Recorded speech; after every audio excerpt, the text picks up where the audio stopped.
What's going on in crypto, and more importantly, whether those big cases against SBF and now CZ over at Binance actually might lead to a more stable crypto environment. Exactly the question, Romaine. Normally, if you get a $4.3 billion fine and have your CEO headed for jail, it's not good news, but I'm not sure when it comes to Binance. It might not be that bad, but let's ask somebody who knows. Tim Massad, he's former CFTC chairman and research fellow at Harvard Kennedy School of Government. Tim, great to have you back with us. So as I say, it's not normally good news, and I'm sure they would rather not happen, but given where Binance was, is this the only way path forward for them?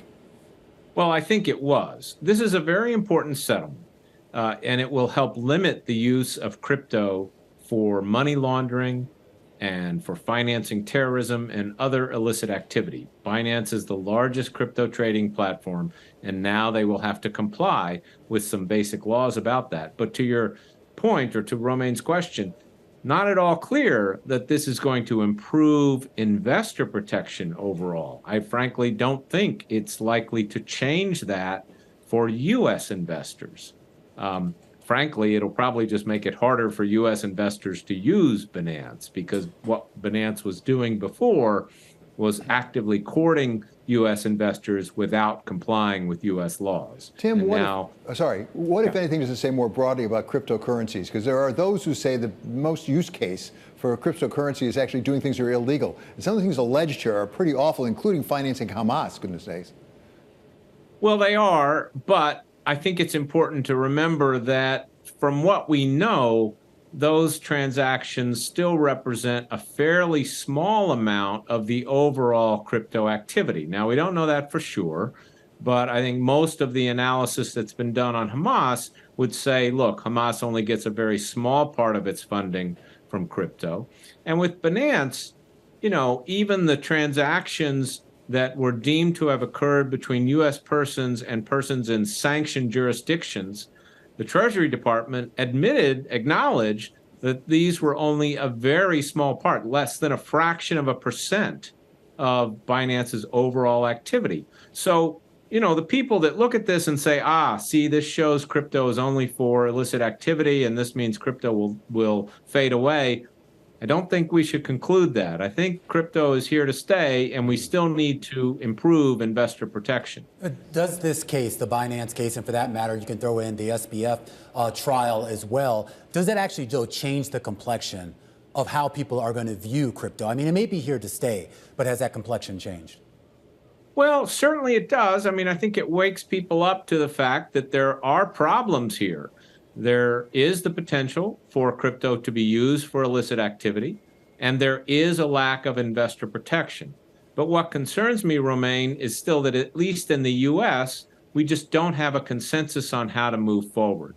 And so I'm doubtful that we'll see, you know, any basic strengthening of investor protection in terms of changes to our laws prior to the election. I am curious as to why you think it's taken so long. I mean, particularly when you listen to Gary Gensler at the SEC, who's now 3 years into his job, and obviously the CFTC as well, which in theory would have a role as well.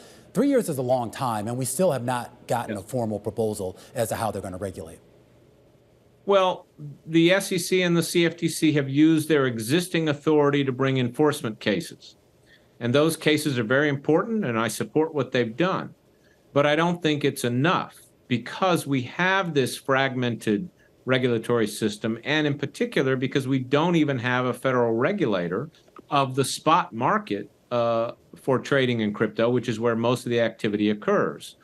And so that's what I think Congress still needs to fix, or the SEC and the CFTC have to be more creative, which is what I've suggested in getting together, and I think there are ways that they could do that, but they haven't done it. Now, we are seeing other jurisdictions move forward to enhance their regulation of crypto, and that will certainly help. One of those jurisdictions, as you know well, Tim, is the state of New York that has moved ahead. Do they give something of a roadmap for the federal government as a way to regulate crypto? Well, I think they've done some very interesting things on stablecoins, and in some ways, that's a decent model.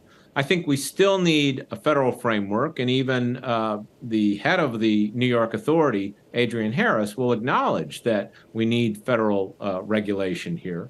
both for stablecoins and for crypto trading platforms and the crypto sector more generally. It's just that right now our Congress seems too divided. Of course, they're divided on lots of things, but in particular on crypto, there just doesn't seem to be a consensus on how to move forward. Tim, talk about divided on various things, including whether we're going to keep the government going. And then next year, of course, is 2024, a presidential election year. As a practical matter, does this mean we're going to have to wait till after that election? We're going to have to wait till at least 2025 before we really see a comprehensive federal regulation legislation?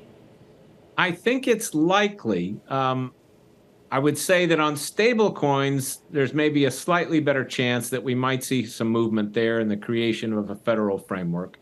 And again, I think the SEC and the CFTC could on their own be more creative, get together, articulate some common standards, and try to make these crypto trading platforms abide by those.